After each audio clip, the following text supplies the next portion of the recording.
Okay, thanks for joining today's webinar, everybody. This is going to be focused on, title is Peptide Webinar Series, Beginner's Blueprint to Building a Weight Loss Program.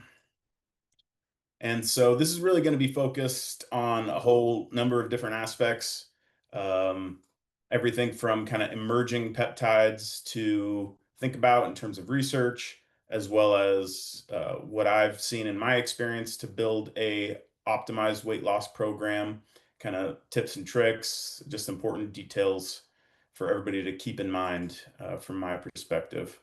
So, quick disclaimer, as I say every week. I'm here just representing myself, Luke Ferrari, and Kaizen Innovations. We're going to be reviewing clinical data, share my personal experience. I'm not endorsing or promoting any specific company or brand outside of that context. Content is intended to inform, not to market, or encourage the use of any unapproved products. I want to clarify that this presentation is intended for educational purposes only. I am not a medical provider, and nothing that we talk about is intended to be medical advice. It's not intended to diagnose or make any treatment recommendations. This is not marketing or promotional or certainly legal advice. Many of these compounds that we are going to discuss are not FDA approved and are designed and labeled as research use only. So with that said, I am not liable in how this information is interpreted or applied outside of an educational context. My goal is to share general knowledge, my experience, and emergent research. So this is in no way direct clinical care. There are zero letters behind my name, although I am a scientist, but that was political science. So I would not take my advice on any of these compounds we're going to be talking about. I strongly suggest everyone review this through the lens of individual clinical judgment as well as regulatory guidelines. Okay, so speaking really generally, what we're going to talk about today, the importance of labs, comprehensive lab testing to establish metabolic health markers. We're going to talk about the importance of diet. Food diaries are extremely helpful. We'll get into those. We're going to talk about kind of the process and follow-up of successful offices, how they structure everything. We're going to be talking about some emerging technologies that I've seen that I'm very impressed with. Many people on the call are currently doing IV and IM nutrients, which have huge potential to support metabolism and patients along the weight loss journey. And we're going to talk about some adjunct tools as well as emerging technologies in peptides. Another important detail. So, as many people have been asking for a very long time, we've been talking about, where did it go? Here it is. Okay, so Athletic Integrative Medicine is going to be providing a in-person training. This is going to be in Florida on September 12th and 13th. Judah, if you can please put that in the chat so people can follow that link. It's going to include dosing strategies, a whole host of different peptides. It's going to be hosted by a pharmacist, MDs, DOs, a lot of leading people in the space. They're also going to talk about really relevant additional protocols like methylene blue and more. And so if Judah can please put that in the chat, you'll be able to check out additional information. Again, September, I believe it was 12th and 13th in Florida. Okay, so labs are not necessarily required when we are thinking about weight loss journeys, but I think they're extremely helpful for a couple different reasons. When you run a lab on a patient, now you have a baseline, and this is going to be something that you can track as they go along their weight loss journey. Additionally, if you are doing hormone replacement therapy, which is one of my favorite things to talk about, extremely powerful. I'm very passionate about it, very important for everyone. Then this gives you a perfect segue into communicating the importance of hormones while you're seeing the patient for weight loss. So, patient comes in for weight loss. Personally, I would suggest as an office run their labs. While they're there, you're going to be able to talk about the importance of testosterone and estrogen in women, and potentially navigate them towards optimizing their hormones as well, which will not only benefit their weight loss journey, but longevity in general. Additionally, it's good to do labs simply because throughout the weight loss journey, patients will have plateaus. Not everyone will have the exact results that they want, but it's always good to have labs because you can always return to their lipid panel, for example, and show the benefits that they're experiencing that might not be as well known or might not be something they're really focused on. It's critical patients understand that nutrition is not an option. It's required. It's really the backbone of every weight loss program. If you're not instituting at least a basic nutrition program for your patients, I think you're doing them a disservice. It's pretty easy to come up with without nutrition and lifestyle changes. If they have any results, it'll be very short-lived. Additionally, we don't want anyone losing their muscle in exchange for losing a little bit of fat as well. If patients are starving themselves, they're going to deplete all their muscle, which everyone should know by now is directly correlated with your longevity. And so coming up with a very straightforward nutrition program, I think is very easy, and it's in the best interest of the patient and the office in general because you're going to have optimized results. A very important detail that's been shared with me is a food diary. I think that's a really critical tool. Patients need to be writing down everything that they eat, which is going to serve as a powerful compliance tool, and it's really going to expose their real eating habits. And it's kind of a safety net for the office because if a patient is not having the results that they are expecting, they come in unhappy, you need to be able to know exactly what they're eating, right? And they need to understand that if they have, enormous amounts of carbohydrates and no protein, this is not going to work. This is not going to be this is not going to get them the results that they're looking for. So obviously, high protein, lower carbohydrate is really important for not only muscle preservation, but protect your metabolism and ensure long-term success. Also, the importance of weight training and exercise. It's really important that patients understand there is no magic pill. By taking a GLP, for example, this is not just going to solve all your weight loss problems. This is not, this is a tool that's going to be used. If it's used appropriately, then it'll have general impact and benefit. If it's not used appropriately in combination with other tools, again, we're going to lose muscle very quickly. So the way I think about it and the way I describe it to any potential individuals I was talking to is if your muscle is like an engine, the GLP is a brake for your appetite. Protein is going to be the fuel that's going to fuel muscle and recovery, helping you hold on to that muscle mass. And weight training is really going to grow the size of that engine, which keeps your metabolism moving forward. We do not want to stall our metabolism. That'll have long-term impacts we'll have to worry about later. So, and I'd also point out that when we're talking about drugs like, semaglutide or tirzepatide, then even in the FDA's labeling, it explicitly requires the use of reduced calorie diet and increased physical activity. And so expressing that to the patient, expressing the importance, 2 to 3 days of weight training is really critical for any success for these individuals that we're treating. Process and follow-up, just general guidelines. Always a good idea on the initial visit to start with the lowest dose possible, and then you're going to increase incrementally. Some offices want to dispense 3 pre-filled syringes and schedule a 4-week follow-up. At the 4-week follow-up, we're definitely checking the food diary, checking how they're feeling, tolerability, any negative impact, any GI distress, etc. You're going to re-emphasize the importance of food diary, re-emphasize the nutrition, and adjust only when absolutely necessary. And then really it's just monthly monitoring. So we're going to track their weight. Waist circumference is really the optimal way to check. um, in terms of weight loss, because just because a number is or is not changing on the scale, there can be a lot of variables due to hydration, muscle mass, etc. And you're going to continue from there. Some key technologies to consider. There's a lot of great technologies out there. The minimum you're going to want to use, obviously, is what? A scale, right? But additionally, there's some great 3D body imaging systems.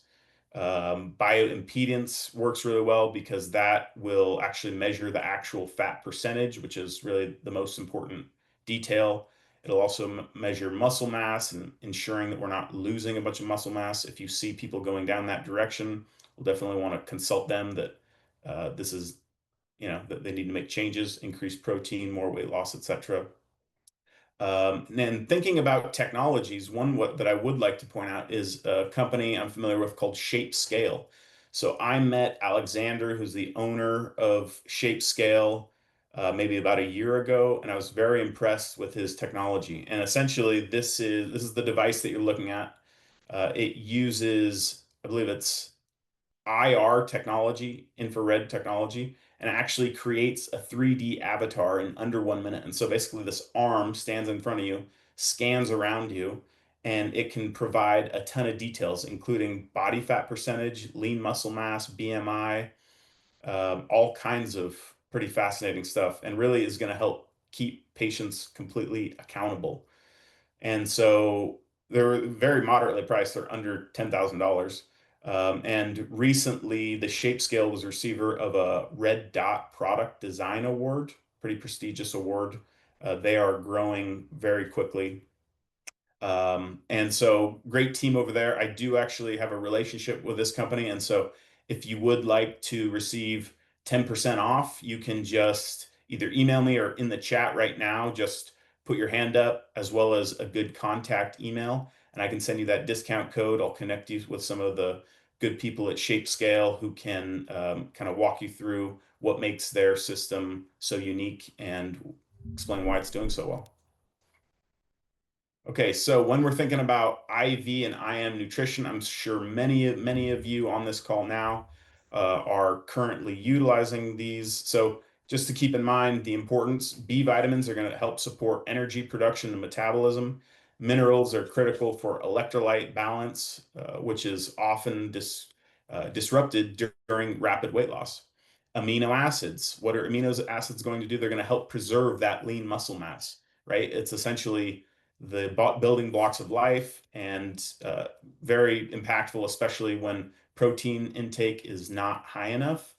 So potentially you want to build in a option for, or maybe build into part of your protocols where patients come in and receive B12 IM injections and or IV nutrition on a, weekly or biweekly basis.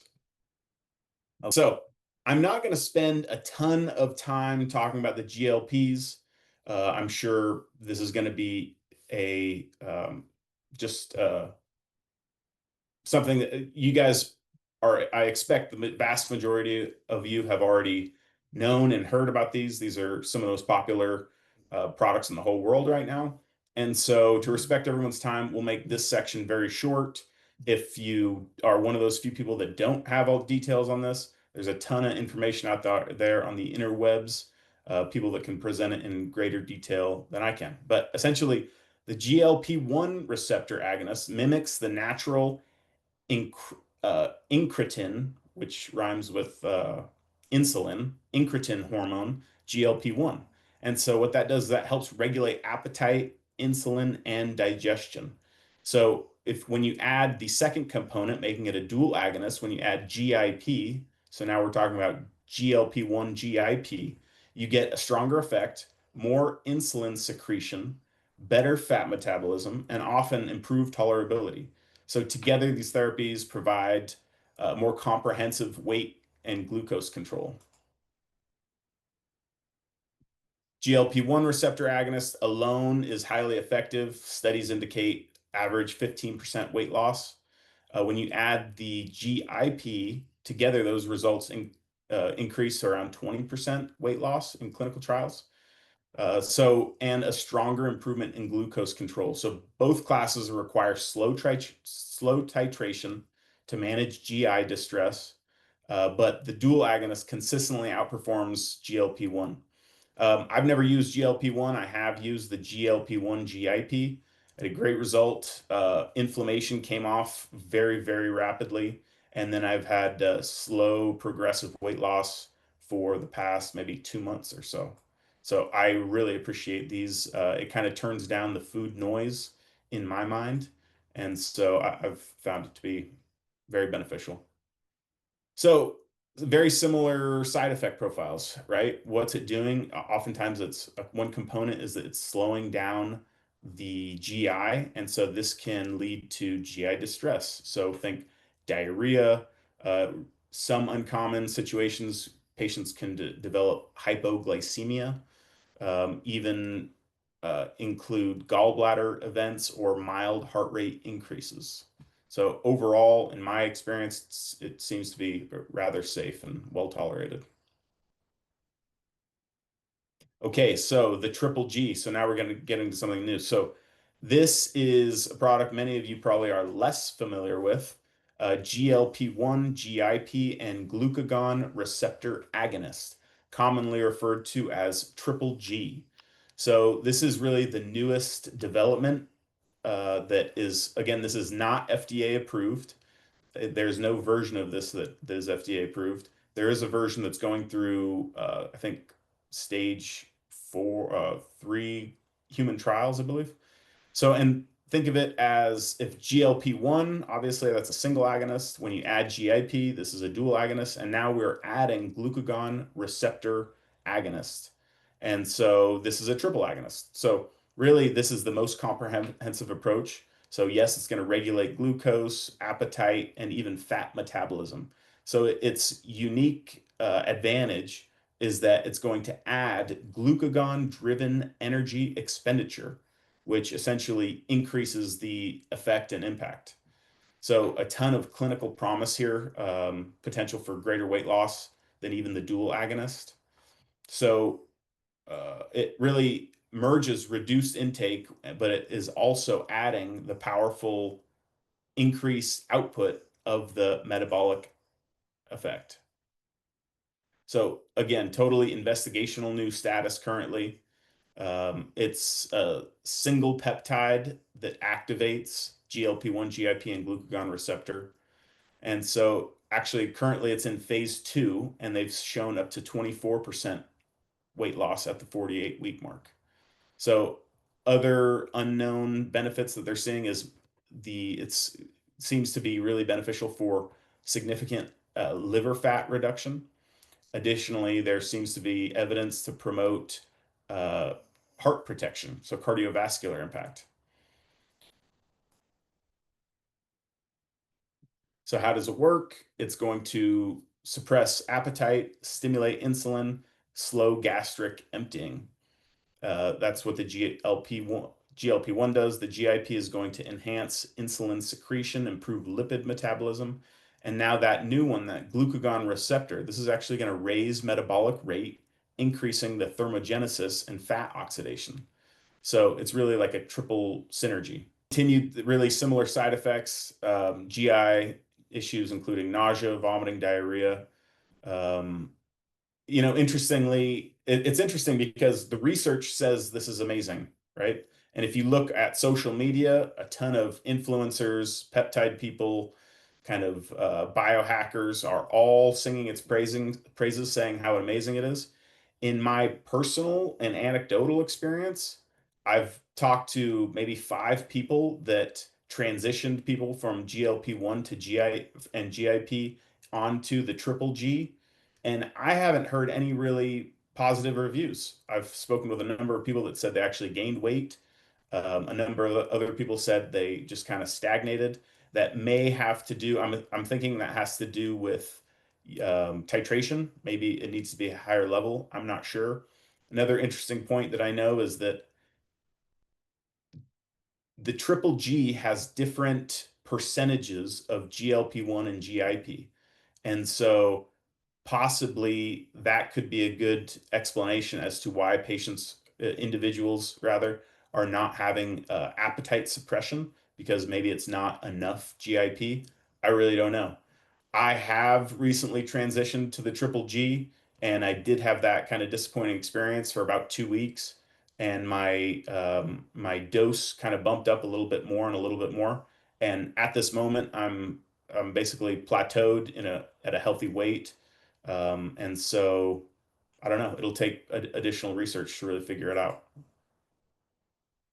Okay, so this is the exciting part, the future of peptides. So really thinking getting beyond the GLPs, right? So we're going to be talking about compounds that could expand to new metabolic pathways. So we're going to talk about some emerging candidates in the investigational new kind of arena for weight loss, how they may benefit. Potential benefits include targeted metabolic health, body composition, weight management. So really, what we're going to talk about now are what I think is potentially the next wave of innovation in the peptide-based therapies. Okay, first one, AOD. AOD is really interesting. Many of you are probably familiar with the importance of human growth hormone and the benefit of weight loss that human growth hormone comes with. Well, AOD is literally just a piece of that human growth hormone chain, specifically looking at burning fat and the effects on glucose and without the potential impact of growth, including muscle growth and organ growth. And so currently, historically, it's been studied as an anti-obesity drug, which the development has been fully discontinued. So there's nothing in IRB currently, still under research. And I know a ton of people in this space are really, really big fans. So essentially, it gives you the metabolic benefits of human growth hormone while avoiding many of the growth hormone related risks. How does it work? So how does it work? Okay, so it just stimulates the breakdown of fat through the beta 3 adrenergic receptor. And so lipogenesis inhibition as well actually literally will reduce formation of new fat from the diet. So there is no IGF-1 increase, which is very interesting, and it avoids any muscle or organ growth. And it literally very specifically seems to target fat mobilization only without being impacting other components that standard human growth hormone would. So it's a very focused metabolic benefit with very few systemic impacts that we've seen currently. Okay, so again, I am able to talk about dosing because this dosing was provided. I'm using it as a reference from Dr. James Laval and the International Peptide Society. These are not, I'm not making any claims, but from Dr. James Laval, who is a champion, I'd love to meet him one day. This is what I found. So 250 to 500 micrograms sub-Q daily, oftentimes in the mornings. Along with the vast majority of peptides, this really should be cyclical to ensure we don't have a decreased impact or numbing of the receptor sites. So 8 to 12 week with breaks in between.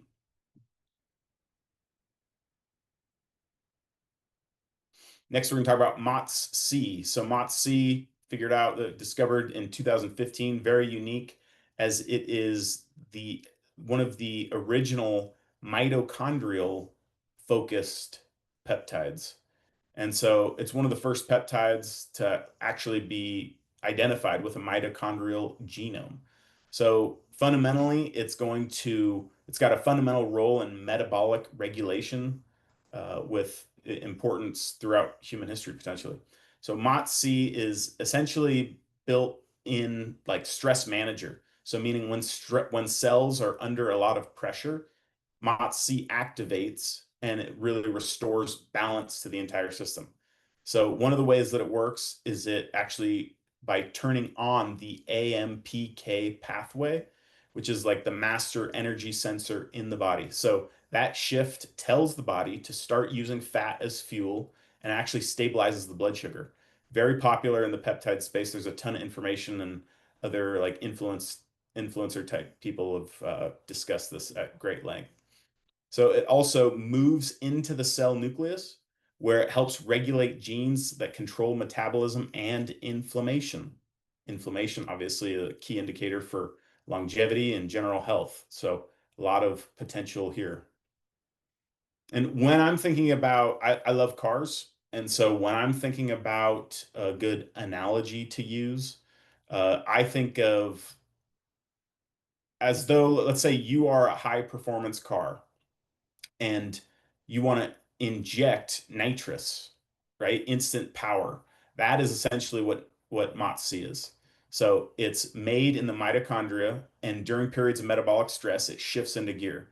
So it really moves to the nucleus and activates genes that rev energy metabolism, boosting glucose uptake, and burn fat more effectively. So if metabolism is the engine, MOTS-c is the nitrous system. It's not always on, but when it's activated, it provides a serious, very powerful boost, especially during exercise, metabolic stress, and recovery of metabolic decline. So again, this is coming straight from International Peptide Society. Typical dosage is about 5 milligrams per administration. Suggestion would be 2 to 3 injections sub-Q weekly. Again, we don't want to overdo this because we don't want to turn down the receptor sites, right? We don't want to numb those receptor sites so that it becomes less impactful.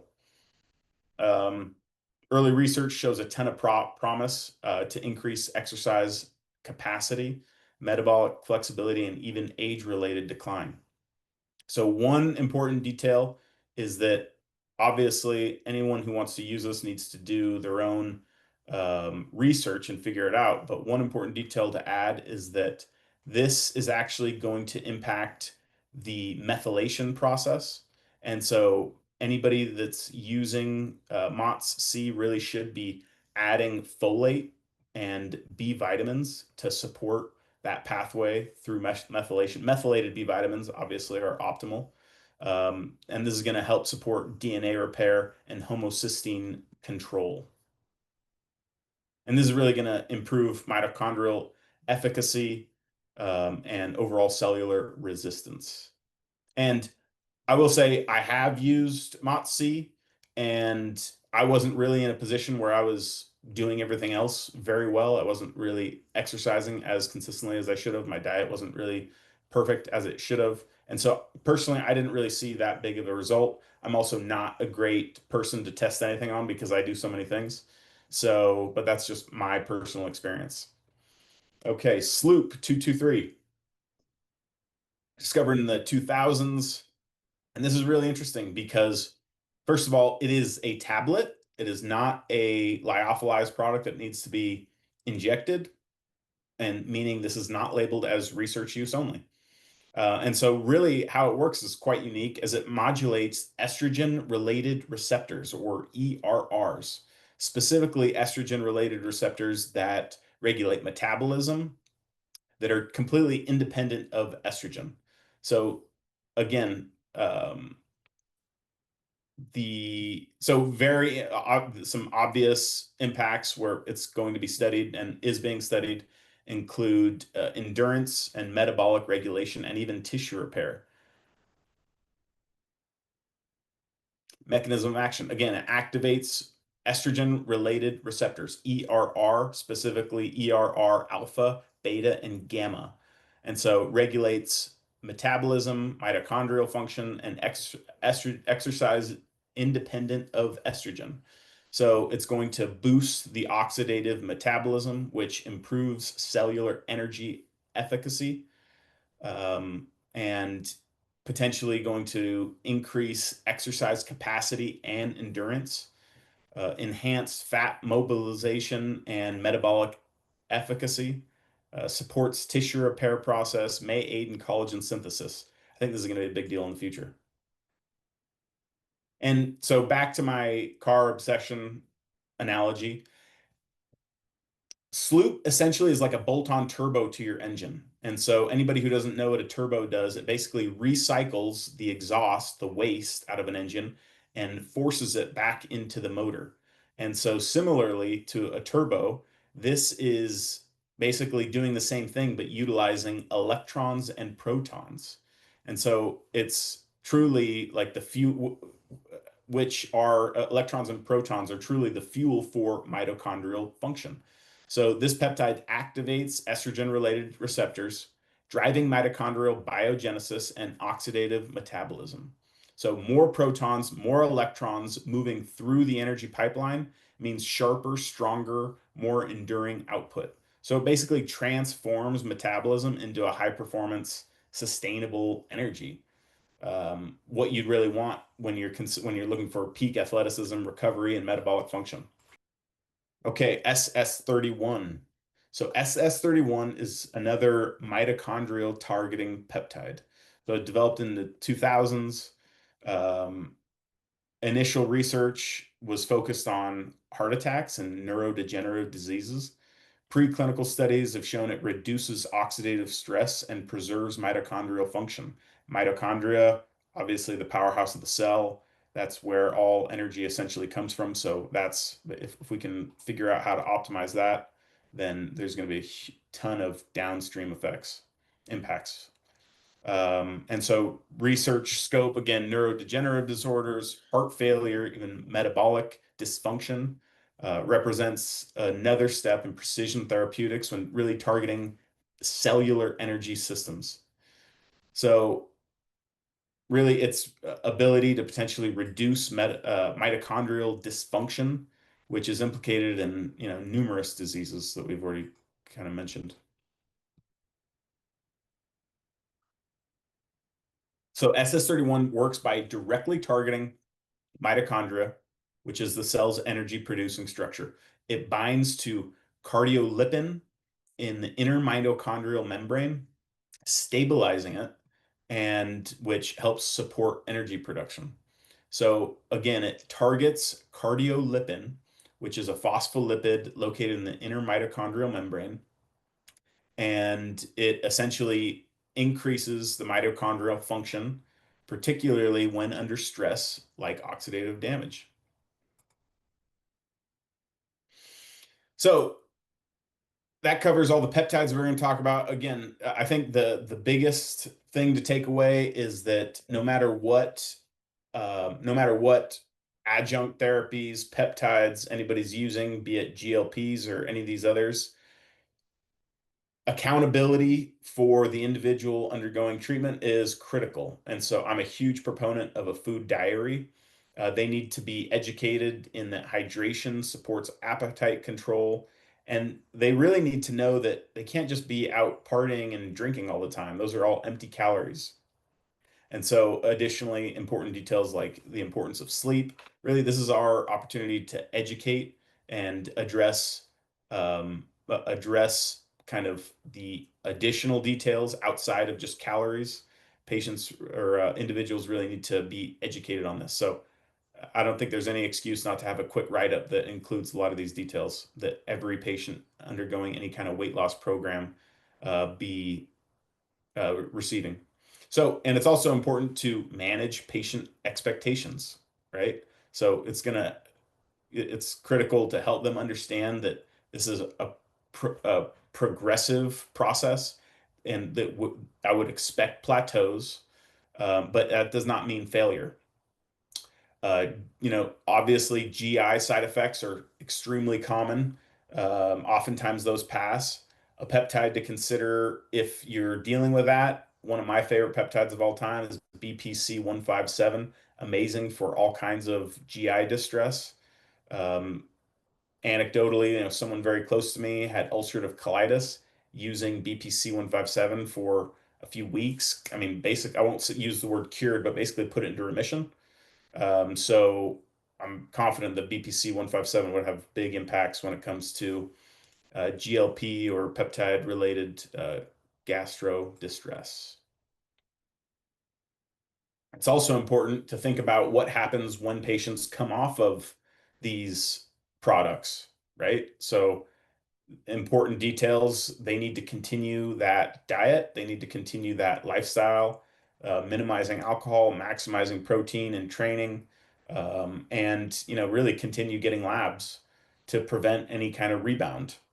And so everybody has a different approach. Some people do it cold turkey. I think tapering off while adding other supportive tools like AOD, like MOTS-c, might be something to consider when we're talking about research, of course.